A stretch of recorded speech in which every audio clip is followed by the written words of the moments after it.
Sí, el baile y los deportes son mucha alegría y mañana la que se va a realizar en punto de las 7 de la mañana en el centro histórico de la Ciudad de México arrancará la maratón en su edición número 36. Antes, la antorcha olímpica que se prendió el día de hoy en el Estadio Olímpico México 68. Sí, pásenle, pueden bailar, conforme voy presentando la nota, van bailando. Ahora, Horacio La Vega, el director del Instituto del Deporte, lo que se ha logrado el día de hoy es que México para mañana ya sea categoría oro, de categoría plata pase a categoría oro. Principalmente eso es lo que se busca. 17 atletas de categoría elite estarán el día de mañana y bueno, por supuesto, Capital 21 les llevará la transmisión.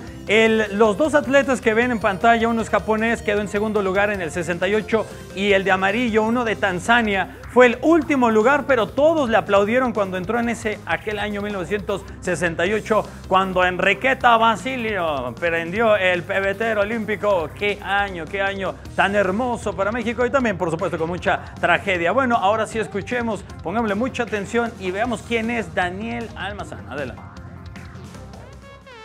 La verdad, el maratón es una carrera muy diferente a lo que yo hago, es una carrera rápida en realidad, y yo soy más fondista, pero todo se sufre, o sea, por ahí me dicen, es que como corres tanto, seguramente esto no es nada para ti. No, el maratón siempre hay que tener respeto, y no solamente el maratón, a cualquier distancia, pero muy contento, ¿no? Hoy encabezamos un proyecto llamado México de Norte a Sur, en el cual corremos el país, como dice su nombre, de norte a sur, partiendo de Tamaulipas, en el Puente Internacional Miguel Alemán, y terminamos en Puerto Vallarta, en Jalisco. Son 5 estados, 1970 kilómetros de recorrido, 35 etapas, más de 50 municipios. Y lo más bonito del proyecto no es el reto deportivo, sino la causa que estamos teniendo. Todo lo que recaudemos va a ir a la lucha contra el hambre, apoyando los bancos de alimentos. Y eso es una parte bien linda del proyecto, porque es un proyecto incluyente, donde las personas con lo que pagan, participan y donan a la causa. Entonces, pues muy contento porque arrancamos el 20 de septiembre, prácticamente a 26 días. Bueno, adelante, seguimos con, por supuesto, el día de ayer en una función de boxeo en Minneapolis, en Minnesota, Estados Unidos, a Hakba. Este es el peleador invicto. ¿Y contra quién se iba a enfrentar? Contra Curtis Henderson, el que vamos a ver a continuación en pantalla. ¿Qué fue lo que ocurrió? Dan la campanada y luego se sale. Pierde la pelea. La argumentación es que no le han pagado lo que debería, que eran casi $10 lo que le querían dar, haga usted de cuenta, y pues por supuesto necesitaba más respeto este señor. Hoy Ochoa también con el estándar de Leija. ¿Qué fue lo que hizo el cancerbero mexicano? Una mala salida y le pega como viene el rival.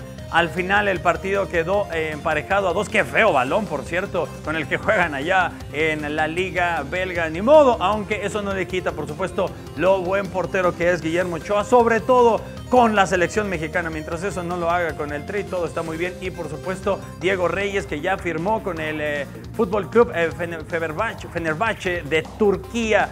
Es un equipo que ha estado compitiendo en Champions League, pero hasta ahí nada más. Lástima por el mexicano que llegó del América, brincó a Europa, estuvo con el Porto, después estuvo ahí andando por el fútbol español, pero entre que las lesiones y los cambios de directores técnicos que le ha tocado en los clubes en donde le ha tocado participar, bueno, le ha mermado la participación y que también ya no trae tampoco tanto toque el mexicano. Y en la Fórmula 1, en el Gran Premio de Bélgica, en el trazado de Spa-Francorchamps, Lewis Hamilton se lleva la pole position, seguido de Sebastian Vettel. Esteban Ocon, tercer lugar, el coequipero de Checo Pérez, y Checo Pérez saldrá desde la segunda línea de salida, cajón número 4. ¿Y esto a qué se debe? Bueno, la madre naturaleza acá les ayudó. Estaba lloviendo muy fuerte cuando le toca al mexicano y su coequipero. Se paró la lluvia, la pista ya estaba seca y tuvieron un mejor tiempo. Por eso es que queda en el cuarto lugar. Bueno, hasta acá la información deportiva. Pumas, América le sacó el empate al final, emparejan a 2 en el clásico de la capital contra los Pumas. Pumas América a 2. Bueno, ahora sí al estirón informativo.